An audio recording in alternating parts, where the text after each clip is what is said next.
Something is happening right now beneath the surface of one of the most dangerous stretches of water on the planet, and almost nobody is telling you the full story. On the surface, Iran is playing the diplomat, smiling at negotiating tables, sending ceasefire signals through Pakistani intermediaries, projecting calm, but 30 meters. Below the waves of the Strait of Hormuz, an entirely different operation is underway. The Islamic Revolutionary Guard Corps has been quietly slipping its most dangerous submarines into the narrowest choke points of the strait, and the Pentagon knows exactly what they're doing. The question is, what happens next?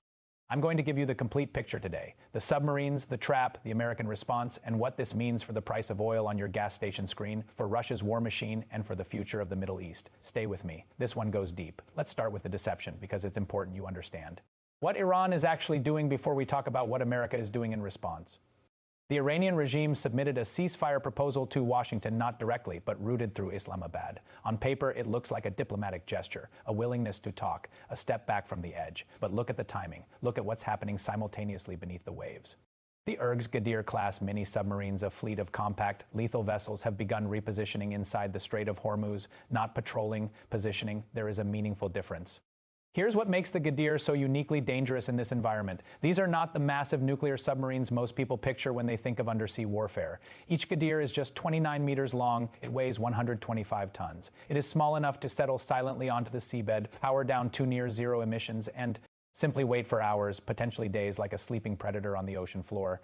They are armed with Valfair heavy torpedoes and J-2 submarine-launched cruise missiles. That combination gives a 7-man crew the capability to engage an oil supertanker or a U.S. Navy destroyer with minimal warning.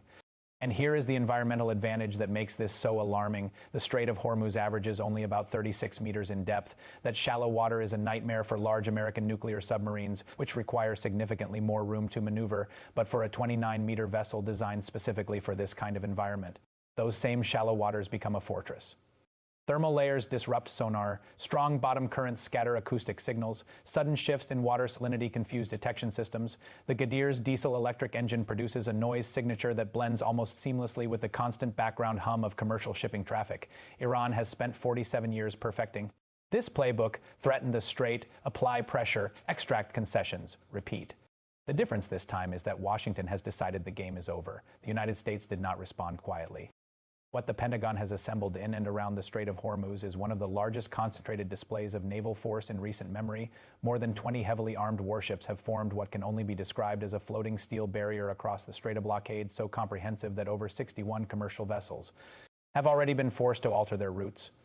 At the center of this formation is the USS George H. Bush, a Nimitz-class aircraft carrier. From its flight deck, FA-18 Super Hornet squadrons launch around the clock. Each of those jets carries an AP-79 AESA radar systems capable of simultaneously tracking hundreds of targets, paired with precision-guided munitions that give pilots the ability to hit moving vessels with near-surgical accuracy. Flanking the carrier are Arleigh Burke-class guided missile destroyers, the USS John Finn and USS Milius. Each ship carries between 90 and 96 vertical launch cells packed with Tomahawk cruise missiles, SM-3 and SM-6 surface-to-air interceptors, and anti-submarine rockets. Their combined radar coverage creates a protective dome over the entire strike group that is, for practical purposes, impenetrable.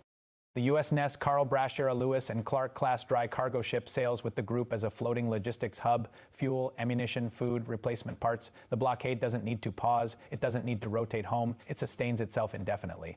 In the shallower coastal zones closer to Iranian waters, Independence-class littoral combat ships operate with a specific purpose: mine detection and fast boat interdiction. These vessels are built for confined, complex maritime environments. They carry mine-hunting packages, 57mm guns, and Hellfire missiles. They are the first wall against Iran's swarm tactics. And positioned further back, the USS New Orleans, a San Antonio-class amphibious assault ship, carries Marines, F-35B stealth fighters, and special operations teams on permanent standby. The blockade line runs from Ras Al Had on the Omani coast all the way to the Iranian port of Chabahar. Nothing passes without American clearance. Now about those Iranian tankers. The precision of what the U.S. Navy has done to Iranian oil vessels deserves your full attention because it tells you everything about Washington's intent. When Fa-18s from the George H. Bush approached the MT Star 3, they did not simply fire. Pilots broadcast stern warnings over international maritime frequencies. One final chance to change course. The warnings were ignored. Precision munitions struck the vessel's smokestack. The explosion was targeted specifically to cripple the engine room, not sink the ship. The tanker was left adrift, blind, helpless, but floating. The MT Svada followed. Same result. An FA-18 from the USS Abraham Lincoln had already dealt with the MT Host in a day's prior 20mm cannon fire systematically destroyed the rudder, leaving a massive supertanker spinning in open water with no ability to steer. Why not sink them? Washington made a calculated choice. Sinking vessels in the Persian Gulf creates an environmental catastrophe. The U.S. doesn't want that. What it wants is to completely paralyze Iranian oil exports without handing Tehran a propaganda victory or triggering an ecological disaster. Disabled ships accomplish that. Sunken ships create problems. The message embedded in every one of these strikes is precise and deliberate. We can end you whenever we choose. Now let's go beneath the surface, because that is where the most consequential part of this confrontation is playing out. Iran's Ghadir submarines are still down there, still lying on the seabed, still waiting, but they are no longer waiting in safety. The U.S. Navy has constructed what amounts to an invisible electronic hunting net. Across the entire strait, let me walk you through the layers. High above the water, P-8 Poseidon maritime patrol aircraft fly continuous patterns. Every few minutes, they drop anomalous underwater acoustic sensors that create a listening grid across the sea floor. These devices can detect mechanical sounds from kilometers away, a pump cycling, a ventilation system opening, a crew member. Shifting position. The Poseidon's mission is to map every sound signature in the water and flag anything that doesn't belong. On the surface, Arleigh Burke destroyers drag towed array sonar systems behind them. These are long, highly sensitive cable systems that listen for the faintest propeller noise or hull vibration. Meanwhile, M60 Seahawk helicopters hover above suspect coordinates and lower dipping sonar directly into the water, effectively scanning the seafloor in 3 dimensions. Unmanned surface vehicles, driven by artificial intelligence, move through the strait's shallower zones and build a continuous acoustic map of the bottom. Any anomaly, any shape or sound that doesn't match known seabed geography is flagged immediately, and deep below all of this, Virginia-class nuclear attack submarines.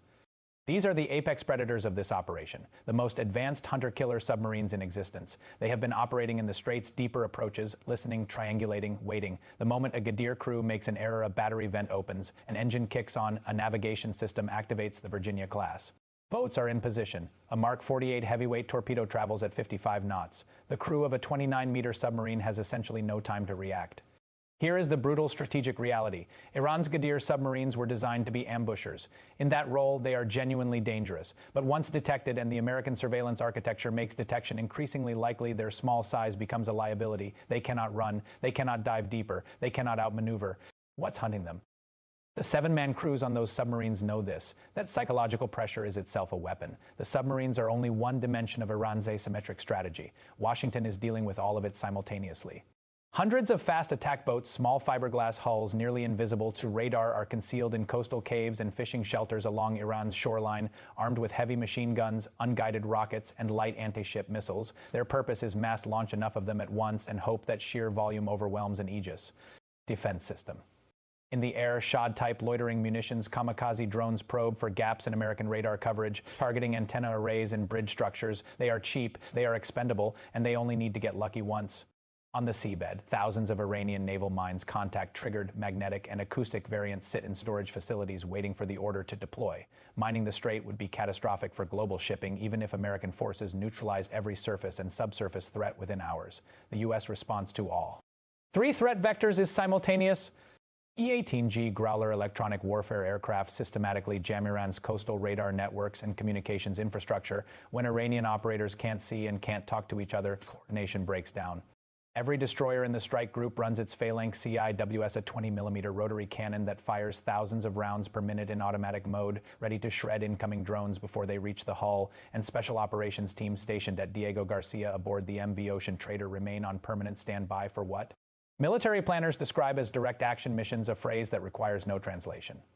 This is a multi-domain operation, air, surface, subsurface, electronic, and cyber capabilities functioning together as a single integrated system. Not since the height of the Cold War has the United States deployed this level of coordinated force in a single theater. Now I want to pull back and explain why this matters to every person watching this video, regardless of where you live. The Strait of Hormuz carries approximately 20% of the world's crude oil.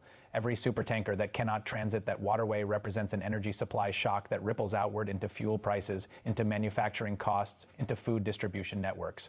Because of the American blockade, Iran is currently losing an estimated $500 million in oil revenue every single day. That is not an abstraction. That is the money the regime uses to pay soldiers, fund proxy forces in Yemen, Lebanon, and Iraq, and maintain the domestic security apparatus that keeps the population under control.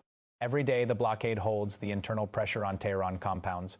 The hardline faction inside the URG is pushing leadership toward escalation. They know they cannot win a conventional war. Their entire doctrine is built on making American military presence in the Gulf so costly in ships, in lives, in political capital that Washington eventually withdraws. That is the 47-year strategy in a single sentence. But Washington has now telegraphed its counter-strategy with equal clarity. If Iran continues its underwater and surface operations, American planners have prepared a strike campaign that goes far beyond blockade. Tomahawk cruise missiles launched simultaneously from multiple destroyers and submarines, B-2 Spirit stealth bombers operating from Diego Garcia or from the continental United States delivering penetrating munitions into hardened mountain facilities. The targets, Bandar Abbas, Kish Island, Keshem, coastal missile batteries, submarine shelters, the underground sites where Iran's most sensitive military and nuclear assets are stored. A campaign of that scale, executed within hours, could set back Iran's ability to project power in the Persian Gulf by a decade or more. The consequences of that scenario extend beyond Iran. Global oil insurance markets, Lloyd's of London chief among them, would almost certainly suspend maritime coverage in the region, effectively creating a commercial dead zone in the strait. Supply chains from East Asia to Western Europe would fracture Europe's energy reserves. Already stressed, would face severe pressure. Industrial production across India and China, which depend heavily on Gulf oil, would slow. And there is a direct connection to the war in Ukraine. Russia's war machine is partially sustained by elevated oil prices. A disruption to Gulf supplies pushes prices higher, which flows directly into Moscow's budget. Tehran and Moscow both benefit from instability in the strait, which is one reason this confrontation carries implications far beyond the Persian Gulf. America's Gulf allies, Saudi Arabia, the way Bahrain are watching every decision Washington makes right now. Their confidence in American security guarantees, their willingness to host U.S. assets and cooperate on regional stability, all of it depends on how decisively this standoff is resolved. Israel remains on elevated alert, with one eye on Iranian nuclear-related facilities and one eye on Hezbollah, which holds tens of thousands of rockets pointed southward. And in the Indo-Pacific, American defense planners are making uncomfortable calculations. Every carrier strike group committed to the Strait of Hormuz is a carrier strike group not available to respond in the Taiwan Strait or the South China Sea. Adversaries in Beijing are watching this deployment with considerable interest. Here is where everything stands. Iran built a 47-year asymmetric warfare architecture designed to make the Strait of Hormuz ungovernable for anyone who challenged Tehran's interests. Mini submarines on the seabed, fast boats in the shallows, drones in the sky, mines in storage, a diplomatic smile at the table. The United States has now brought the full weight of its naval power to bear against every layer of that architecture simultaneously. The blockade is holding, the tankers are being disabled with precision, the submarine hunters are in the water, and the B-2S are fueled and waiting. Iran faces a choice with no good options: continue the game and risk the permanent destruction of its coastal military capacity, or find a genuine diplomatic off-ramp, not a stalling tactic, but actual de-escalation. What you are watching in the Strait of Hormuz right now is not a regional dispute. It is the moment when the world's most important energy corridor became the center of the largest geopolitical confrontation of 2026. So I want to ask you directly, do you believe the U.S. Navy will be forced to go further to move from blockade to full preemptive strikes? Or will Iran find a way to turn its asymmetric pressure into a prolonged conflict that grinds American resolve down over months and years? Tell me in the comments. I read every single one.